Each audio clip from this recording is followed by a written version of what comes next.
Hello students, कैसे हैं आप सब। तो आज हम पढ़ेंगे रासायनिक संयोग के नियम, लॉज ऑफ केमिकल कॉम्बिनेशन। तो क्या है रासायनिक संयोग के नियम, कितने रासायनिक संयोग के नियम हमें पढ़ने हैं और क्या क्या नियम हैं, तो आइए जानते हैं। तो सबसे पहला पॉइंट है यहाँ पे, रसायनज्ञों ने रासायनिक परिवर्तनों के मात्रात्मक अध्ययनों के आधार पर निम्न नियम प्रस्तुत किए, जिन्हें रासायनिक संयोजन के नियम कहते हैं। तो सबसे पहला इसमें जो नियम है वो है द्रव्यमान संरक्षण का नियम, law of conservation of mass.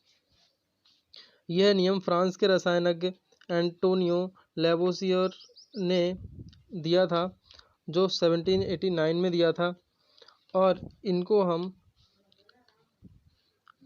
रसायन विज्ञान के फादर के नाम के रूप में भी जानते हैं। तो इस नियम के अनुसार यह नियम रासायनिक अभिक्रिया में क्रियाकारक व क्रियाफल पदार्थों की मात्राओं के बारे में बताता है। यहाँ पे क्रियाकारक को हम अभिकारक और क्रियाफल को हम उत्पाद भी कह सकते हैं। तो यह जो नियम होता है, यह नियम अभिक्रिया में अभिकारक और उत्पाद पदार्थों की मात्रा के बारे में बताता है। दूसरा क्या है, इस नियम के अनुसार सभी भौतिक व रासायनिक परिवर्तनों में क्रिया में भाग लेने वाले सभी पदार्थों के कुल द्रव्यमान क्रिया के पश्चात बनने वाले पदार्थों के कुल द्रव्यमान के बराबर होता है। तो क्या क्या अर्थ है इसका। इसमें कहा गया है कि सभी भौतिक व रासायनिक परिवर्तनों में, जो भी भौतिक या रासायनिक परिवर्तन होंगे, उसमें क्रिया में भाग लेने वाले सभी पदार्थ अर्थात अभिकारक, क्रिया में भाग लेने वाले पदार्थ कहलाते हैं अभिकारक, यानी अभिकारकों के कुल द्रव्यमान क्रिया के पश्चात बनने वाले सभी पदार्थों के कुल द्रव्यमान के बराबर होता है। अभिकारकों का कुल द्रव्यमान उत्पादों के कुल द्रव्यमान के बराबर होगा। तो ये नियम हमें बताता है कि किसी भी रासायनिक या भौतिक अभिक्रिया में जो अभिकारकों का कुल द्रव्यमान होता है वो उत्पादों के कुल द्रव्यमान के बराबर होता है। अगला पॉइंट क्या कहता है, इस आधार पर हम यह कह सकते हैं कि ना तो पदार्थ नष्ट होता है और ना ही पदार्थ को उत्पन्न किया जा सकता है। क्योंकि पूरी अभिक्रिया में ना ही तो द्रव्यमान में कोई परिवर्तन होता है जिससे कोई पदार्थ उत्पन्न हो सके। और अगला पॉइंट है, निम्न प्रयोग उपरोक्त नियम की व्याख्या को सिद्ध कर सकते हैं। तो अब देखिए क्या है, पहला है जब किसी पदार्थ की भौतिक अवस्था बदलती है। इसका एग्जाम्पल है,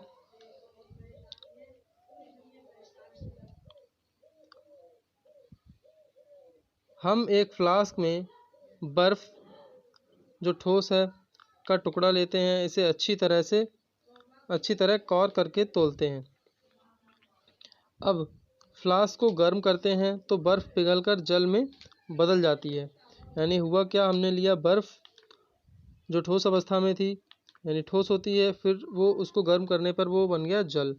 तो इस पूरे परिवर्तन में अब फ्लास्क को पुनः तोलते हैं तो यह पाया गया कि इसका द्रव्यमान पहले वाले द्रव्यमान के तुल्य ही था, अर्थात इसके द्रव्यमान में कोई भी परिवर्तन नोट नहीं किया गया था। नोट क्या है, अतः किसी भी पदार्थ के भौतिक परिवर्तन पर द्रव्यमान का कोई भी परिवर्तन नहीं होता है। तो ये तो हमारे लिए एक भौतिक परिवर्तन का या भौतिक अभिक्रिया जो थी वो उसका उदाहरण दिया गया था। अब दूसरी जो अभिक्रिया है वो है रासायनिक अभिक्रिया या रासायनिक परिवर्तन। तो इसमें क्या है, वैज्ञानिक लेंडोल्ट ने NaCl व AgNO3 के दोनों विलयनों को लेंडोल्ट ट्यूब की दोनों भुजाओं में लिया तो इनके जो वैज्ञानिक का नाम था उसी के नाम पे इन ट्यूब को क्या बोल दिया, लैंडोल्फ ट्यूब। तो इन्होंने क्या किया, इस भाग में NaCl ले लिया और इस भाग में AgNO3 ले लिया, और ये दोनों भाग इस रास्ते से होकर एक दूसरे से मिक्स हो सकते हैं। तो फिर देखते हैं आगे, भुजाओं को कॉर्क जिससे कॉर्क का अर्थ है कि ये जो ऊपर का जो भाग है इसका, यहाँ पे कॉर्क लगा के इसको बंद कर दिया, कॉर्क लगा के मतलब इसको ऊपर से बंद कर दिया, ये चारों तरफ से ये जो पात्र था वो बंद हो गया था। भुजाओं को कॉर्क के द्वारा अच्छी तरह से बंद करके ट्यूब को तोल लिया गया। इसके बाद दोनों विलयनों को आपस में मिश्रित कराया गया, जिससे दोनों विलयनों की अभिक्रिया हुई, यह एक रासायनिक अभिक्रिया थी। इसमें NaCl और AgNO3 ने, जिनको हम उत्पाद कहेंगे, जिनको हम अभिकारक कहते हैं, अभिक्रिया करके उत्पाद बनाया AgCl और NaNO3। तो इस पूरी रासायनिक अभिक्रिया में यह देखा गया कि उपरोक्त अभिक्रिया के पश्चात ट्यूब का पुनः द्रव्यमान लिया गया, तो यह पाया गया कि इसके द्रव्यमान उपरोक्त दोनों प्रयोगों द्वारा द्रव्यमान संरक्षण नियम सिद्ध होता है। तो इसमें कहा गया है कि इस रासायनिक अभिक्रिया के फलस्वरूप भी अभिकारकों तथा उत्पादों के द्रव्यमान में कोई भी परिवर्तन नहीं पाया गया। तो अतः इससे ये सिद्ध हो गया कि किसी भी रासायनिक और भौतिक अभिक्रिया के फलस्वरूप पदार्थ के द्रव्यमान की मात्रा पूर्व जितनी ही रहती है, यानी द्रव्यमान में कोई भी परिवर्तन नहीं होता है। अब आइए हम इस पे आधारित कुछ क्वेश्चंस पर नज़र डालते हैं। तो हमारा पहला क्वेश्चन है उदाहरण नंबर 18। इसमें कहा गया है 5.85 ग्राम NaCl विलयन को कितने ग्राम AgNO3 के साथ मिलाया जाए कि 14.35 ग्राम AgCl और 8.5 ग्राम NaNO3 प्राप्त हो सके, यदि द्रव्यमान संरक्षण नियम सत्य हो। तो देखते हैं हमें क्या क्या दिया है। हमें दिया है 5.85 ग्राम NaCl की मात्रा हमको दी गई है, जो हमने यहाँ पे इसको नोट कर लिया। उसके बाद में हमें दिया है कितने ग्राम AgNO3, हमने AgNO3 के ग्राम मान लिए x ग्राम, जो हमें ज्ञात करना है, x की वैल्यू हमको फाइंड करनी है। मिलाया जाए कि 14.35 ग्राम AgCl की वैल्यू हमने यहाँ पे लगा दी 14.35 ग्राम, व 8.5 ग्राम NaNO3 हमने लिख लिया। यानी कि हमको दिया हुआ था NaCl 5.85 ग्राम, AgCl 14.35 ग्राम और NaNO3 8.5 ग्राम, और हमें फाइंड करना था AgNO3, ये हमने मान लिया x ग्राम। तो द्रव्यमान संरक्षण नियम के अनुसार क्या हो जाएगा,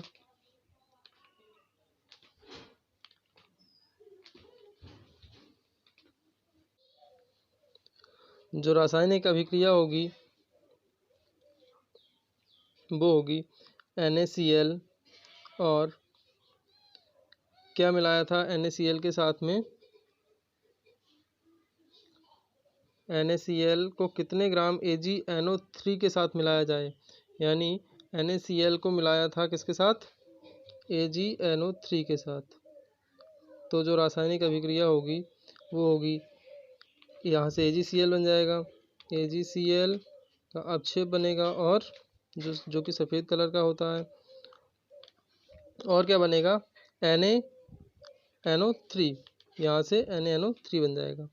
तो इनकी हम वैल्यू यहाँ पे पुट करेंगे, तो यहाँ पे हमें फाइंड करना है AgCl की वैल्यू, AgCl का भार और NaCl का भार हमने यहाँ पे लगा दिया, AgCl की वैल्यू यहाँ पे पुट कर दी जो हमें दी हुई थी, और NaNO3 की। तो हम इसको ऐड कर लेंगे और इसको इधर लाके सब्ट्रैक्ट कर देंगे, ये माइनस हो जाएगा तो बचेगा 17.0 ग्राम। यानी कि हम कह सकते हैं कि AgNO3 की कितनी मात्रा होगी यहाँ पे 17.0 ग्राम, और यही आंसर होगा। आइए आगे चलते हैं। हमारा अगला क्वेश्चन है उदाहरण नंबर 19। यदि 4.2 ग्राम NaHCO3 को, यानी NaHCO3 की वैल्यू कितनी दे रखी है 4.2 ग्राम, इसको आप अपनी कॉपी में नोट करते जाइएगा, को 10 ग्राम CH3COOH विलयन में मिलाया गया हो, तो इसको किस में मिला दिया CH3COOH विलयन में, कितने ग्राम 10 ग्राम। तो 2.2 ग्राम CO2 वायुमंडल में चली गई, तो CO2 जो गैस बनी वो कितनी मात्रा में बनी 2.2 ग्राम, और 12 ग्राम अवशेष प्राप्त हुआ। बताइए कि द्रव्यमान संरक्षण नियम सत्य है। तो अवशेष के रूप में यहाँ पे क्या बनेगा, यहाँ पे बनेगा CH3COONA और H2O। ये रासायनिक अभिक्रिया आपको आनी चाहिए करनी।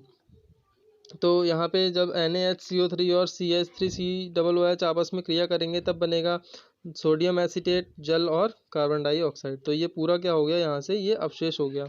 हमें इसका भार बताना है, तो हम क्या करेंगे, अक्रियाकारक पदार्थ यानी कि अभिकारकों का कुल द्रव्यमान बराबर उत्पादों के कुल द्रव्यमान, दोनों आपस में बराबर होंगे तो हम दोनों को आपस में बराबर रख देंगे। 4.2 प्लस 10.0 बराबर होगा 12 यहाँ पे 12.0 नहीं आएगा, यहाँ पे हम मान लेंगे इसको x है और ये है हमारा 2.2।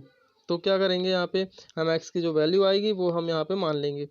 तो ये हो जाएगा 4.2 प्लस 10.0 यानी कि 10, और is equal to x plus 2.2, ये हो जाएगा 14.2, और ये 2.2 इधर आगे माइनस का हो जाएगा, इज इक्वल टू x। तो जो x की वैल्यू आएगी वो हम यहाँ पे लिखते हैं, x इज इक्वल टू ये हो जाएगा 12.2, ये हो जाएगा आंसर। तो और यहाँ पे जो आपको बुक में दिया गया है वो इन्होंने किस तरीके से इसको सॉल्व किया है, 4.2 प्लस 10.0 तो हमको दिया है, और ये 2 दिया है, 2.2 दिया हुआ है। हम यहाँ पे क्या वैल्यू रखें कि ये दोनों साइड बराबर हो जाएं, तो यहाँ पे क्या रख दिया 14.2, कब होगा यहाँ पे जब हम 12 रखेंगे। तो इसको ऐसे भी कर सकते हैं, यानी कि हमें जो अवशेष, ये जो है अवशेष है सोडियम एसीटेट और जल का, उसकी मात्रा कितनी होनी चाहिए 12 ग्राम। तो ये इसका आंसर हो जाएगा। उसके बाद में आगे चलते हैं। हमारा अगला प्रश्न है 100 ग्राम CaCO3 को गर्म करने पर 56 ग्राम CaO, 44 ग्राम CO2 प्राप्त हुई। सिद्ध कीजिए कि आंकड़े द्रव्यमान संरक्षण नियम के अनुरूप हैं। तो क्या कहता है ये क्वेश्चन, देखो CaCO3 को जब हम लिखेंगे तो CaCO3 जब टूटेगा तो बनेगा CaO और CO2। तो इसमें बोला है 100 ग्राम CaCO3, यानी कि इसका भार कितना है CaCO3 का 100 ग्राम। तो जाहिर सी बात है कि जो हमारा उत्पाद हमें प्राप्त होगा वो भी क्या होगा, वो भी 100 ग्राम होगा। तो उत्पाद का द्रव्यमान क्या हो जाएगा, और हमको दिया है कि CaO का द्रव्यमान है 56 और CO2 का द्रव्यमान है 44। तो इन दोनों को जो हम ऐड करेंगे तो कितना हो गया 100, यानी कि ये दोनों वैल्यू जो है वो हमारी इक्वल हो गई, अभिकारक का द्रव्यमान और उत्पाद का द्रव्यमान। तो ये जो आंकड़े दिए हैं हमें वो द्रव्यमान संरक्षण नियम के अनुरूप दिए गए हैं। आइए अब हम चलते हैं अपने द्वितीय नियम पर, जो है स्थिर संगठन का नियम या स्थिर अनुपात का नियम। तो इसका पहला पॉइंट है, यह नियम फ्रांस के वैज्ञानिक जोसेफ प्राउस्ट ने 1799 में प्रस्तुत किया था। यह नियम किसी यौगिक में उपस्थित तत्वों के द्रव्यमानों पर आधारित है। यानी कि ये नियम किस पर आधारित है? किसी यौगिक में उपस्थित तत्वों के द्रव्यमानों पर। इसको ध्यान रखना है। और ये क्या कहता है? ये नियम किसी शुद्ध यौगिक के नमूने में तत्वों के द्रव्यमान का अनुपात स्थिर रहता है, चाहे यौगिक किसी भी विधि से या स्रोत से प्राप्त किया गया हो। तो क्या अर्थ है इसका? किसी शुद्ध यौगिक के नमूने में तत्वों के द्रव्यमान का अनुपात स्थिर रहता है। जैसे कि उदाहरण के लिए हम देखते हैं, शुद्ध जल को हम किसी भी स्रोत, जो कि नदी, कुआं, झील या समुद्र कोई भी हो सकता है, से प्राप्त करें, लेकिन इसमें हाइड्रोजन व ऑक्सीजन तत्वों से जो बना हुआ जो अनुपात होगा वह हमेशा 1:8 होगा। यानी कि हम जल को किसी भी स्रोत से प्राप्त करें, परंतु उसमें जो हाइड्रोजन और ऑक्सीजन का अनुपात होगा वो 1:8 ही होगा। इसी प्रकार से हमारा दूसरा एग्जाम्पल है, शुद्ध CO2 को हम निम्न में किसी भी विधि द्वारा प्राप्त करें, प्रत्येक में C यानी कार्बन व ऑक्सीजन तत्व उपस्थित रहते हैं। वह इनके द्रव्यमानों में हमेशा 12:32, या हम इसको कह सकते हैं 4 से अगर हम इसे डिवाइड करें तो ये हो जाएगा 4 3 12, 4 3 12 और 4 8 32, 3:8 के अनुपात में। ये लिखा हुआ 3:8 का अनुपात होगा। और इसके जो प्राप्त करने के स्रोत क्या क्या दिए हैं यहाँ पे देखिए। पहला है सोडा लाइम, यानी चूने के पत्थर को गर्म करने पर CaCO3 को जब हम गर्म करेंगे तब CaO और CO2 बनेगा।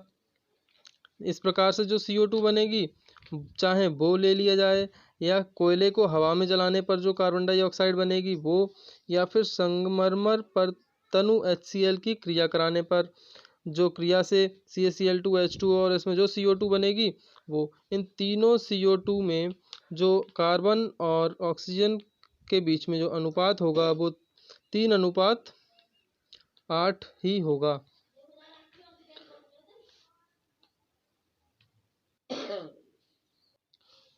तो हमारा अगला नियम है गुणित अनुपात का नियम। देखिए, ये नियम वैज्ञानिक डाल्टन ने 1803 में दिया था तथा बर्जीलियस द्वारा सत्यापित किया गया था। दूसरा पॉइंट है, इस नियम के अनुसार जब दो तत्व आपस में मिलकर एक से अधिक यौगिक बनाते हैं, तब एक तत्व के द्रव्यमानों जो दूसरे तत्व के निश्चित द्रव्यमान से संयोग करते हैं, एक सरल अनुपात में होते हैं। देखिए, फिर से समझिए इसको। इसमें कहा गया है, जब दो तत्व आपस में मिलकर एक से अधिक यौगिक बनाते हैं, ठीक है, जैसे दो तत्व आपस में मिलकर एक से अधिक यौगिक बनाते हैं, जैसे C और O है, दो तत्व हैं आपस में मिलकर एक बना रहे हैं CO और दूसरा बना रहे हैं CO2, दो यौगिक बना लिए। तब एक तत्व के द्रव्यमानों जो दूसरे तत्व के निश्चित द्रव्यमान से संयोग करते हैं, जैसे O है, O का द्रव्यमान दूसरे तत्व मान लिया C, उसका निश्चित द्रव्यमान है क्योंकि C यहाँ पे भी एक है और यहाँ पे भी एक है। जब वो इससे संयोग करेगा तो एक तत्व का द्रव्यमान यानी कि O और O, इसका जो द्रव्यमान होगा, इनका जो अनुपात होगा वो आपस में एक सरल अनुपात होगा। मतलब वो होल नंबर्स, मतलब वो संख्याओं पॉइंट में ना होकर सरल नंबर्स में होगा, 1 2 3 इस तरह से संख्याओं में होगा। आइए हम एक इसे उदाहरण द्वारा समझते हैं। इसमें दिया है, उपरोक्त नियम को निम्न प्रयोग द्वारा समझाया जा सकता है। तो देखिए क्या है, C व O के यौगिक जब कार्बन व ऑक्सीजन दो तत्व आपस में संयोग करते हैं तो दो यौगिक CO व CO2 प्राप्त होते हैं। तो देखिए यहाँ पर जो यौगिक है वो है CO और CO2, मतलब C और O जब आपस में संयोग करते हैं तो दो चीज़ें बनती हैं, एक बनता है CO और दूसरा बनता है CO2।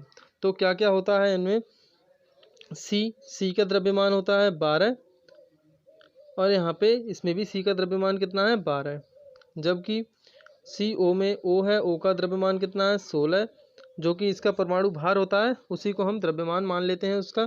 और यहाँ पे O है, O का द्रव्यमान होता है 16 गुणा 2 यानी कि 32। ये जो द्रव्यमान कहाँ से लिया गया है आप सोच रहे होंगे। जैसे कि O है, O का परमाणु क्रमांक था 8 और इसका जो द्रव्यमान होता है वो होता है इसका लगभग इसका डबल होता है, 2 गुना यानी कि 16। इसी को हमने ग्राम लगा दिया तो ये हो गया 16 ग्राम। ऐसे ही कार्बन का परमाणु क्रमांक हमने आपको समझाया था 6 होता है और तो इसका द्रव्यमान इसका 2 गुना यानी कि कितना हो जाएगा 16, सॉरी 6 दूनी 12 हो जाएगा। तो जो यौगिक है वो C और O आपस में मिलकर बना रहे हैं CO और आपस में मिलकर बना रहे हैं CO2। तो इसमें C का द्रव्यमान 12 ग्राम, इसमें भी एक C है तो 12 ग्राम हो जाएगा और इसमें O 1 है तो 16 ग्राम और 2 है तो 16 दूनी 32 ग्राम हो जाएगा। अब हमारे जो नियम में क्या कहा गया था कि हमारा नियम जो था उसमें लिखा गया था जो तत्व एक निश्चित द्रव्यमान वाले तत्व से संयोग करता है तो उसका द्रव्यमान का जो अनुपात होता है वो सरल अनुपात होता है। तो देखिए कैसे, उपरोक्त दोनों यौगिकों में C की निश्चित मात्रा है जो कि 12-12 ग्राम है। देखिए C यहाँ पे भी 12 ग्राम है और यहाँ पे भी 12 ग्राम है। ऑक्सीजन की 16 ग्राम व 32 ग्राम से क्रिया करते हैं, जब ऑक्सीजन की जो मात्रा है वो अलग अलग है दोनों में। अतः ऑक्सीजन की विभिन्न द्रव्यमानों का अनुपात 1:2 जो है वो एक सरल अनुपात है। जैसे पहले में ऑक्सीजन और दूसरे में ऑक्सीजन, दो तत्व अलग अलग बना रहे हैं, CO में ऑक्सीजन और CO2 में ऑक्सीजन। इसका जो अनुपात होगा, इसमें 2 है तो यहाँ हो जाएगा 32 और यहाँ पे 16। तो इसको हम डिवाइड करेंगे तो 16 कम 16 और 16 दूनी 32, तो 1:2 जो कि एक सरल अनुपात है।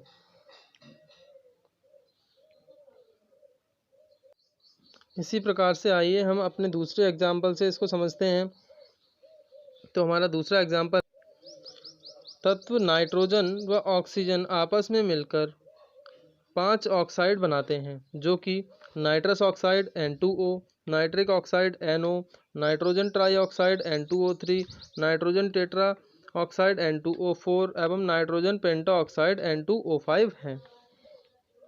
तो देखिए इसमें क्या है, यौगिक हमने लिख लिए यहाँ पे N2O, NO, N2O3, N2O4 और N2O5।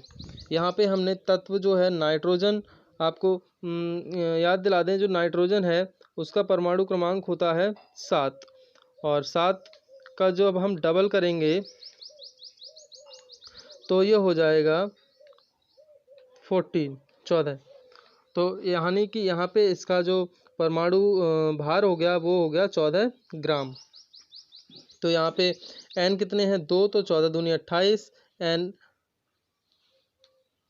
यहाँ पे आपको एक बात और समझनी है और वो क्या है, ये यहाँ पे N 1 है लेकिन यहाँ पे द्रव्यमान 28 क्यों है, इसका द्रव्यमान 14 ग्राम होना चाहिए था। तो देखिए क्यों होता है, जो यहाँ पे NO हमारा लिया गया है NO, वो NO ना होकर N2O2 है और यहाँ पे ये बराबर होने के कारण इन दोनों से 2 को हटा दिया है और इसको लिखा है NO।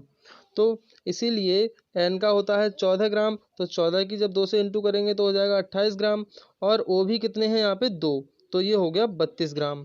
इसी प्रकार से N2 28 ग्राम, O3 16 दूनी 32, 16 तियाँ 48 ग्राम, N2 28 ग्राम, N2 28 ग्राम। O कितने हैं 4, तो 4 की 16 से गुणा कर देंगे तो ये हो जाएगा 64। इसी प्रकार से O है 5, तो 5 की जब हम इंटू करेंगे 16 से तो ये हो जाएगा 80। तो इसमें आप देख रहे होंगे कि N2 इसमें भी है, इसमें भी है, इसमें भी है, इसमें भी है, इसमें भी है, यानी कि N2 का जो द्रव्यमान है वो एक निश्चित द्रव्यमान है और O एक निश्चित द्रव्यमान वाले तत्व से संयोग कर रहा है। तो फिर जो O का जो द्रव्यमान का अनुपात होगा वो एक सरल अनुपात में होगा, जो हम नियम पढ़ रहे हैं सरल अनुपात का जो नियम है उसके अनुसार। तो उसमें क्या कहा गया है, उसमें कहा गया है कि अब इसका जो अनुपात होगा ऑक्सीजन का, ये क्या होगा, एक सरल अनुपात होगा। तो कैसे सरल अनुपात हम निकाल लेंगे, इसके बीच में अनुपात का हम चिन्ह लगा देंगे।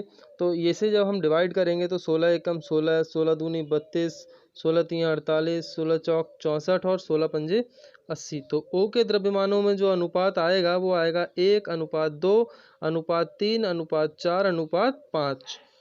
अतः ऑक्सीजन की विभिन्न मात्रा में एक सरल अनुपात है, इसी को गुणित अनुपात का नियम कहते हैं। समझ में आया होगा आपके लिए ये। तो आइए आगे चलते हैं।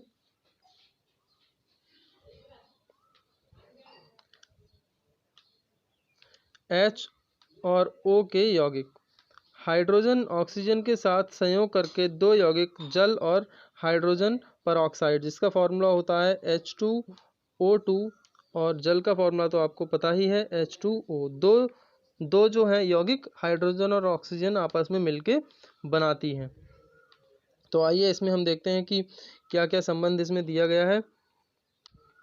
देखिए, H2 प्लस O2 आपस में क्रिया करके बनाएंगे H2O, और H2 प्लस O2 ही आपस में क्रिया करके बनाते हैं H2O2।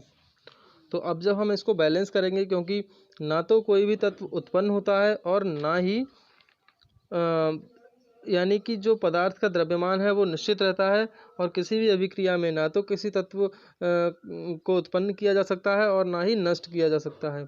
तो किसी भी संपूर्ण अभिक्रिया में जो तत्वों की संख्या होती है वो भी समान रहती है। तो इसको हम समान करने के लिए क्या करेंगे, यहाँ पे O कितना है 1, यहाँ पे है 2, तो हम यहाँ पे 1/2 से इंटू कर देंगे, जिससे 2 से 2 कैंसिल, 1 O बच जाएगा। और यहाँ पे 2H है, यहाँ पे भी 2H है, यहाँ पे 2 O है, यहाँ पे भी 2 O है। तो ये समीकरण हमारी पूरी तरह से बैलेंस है।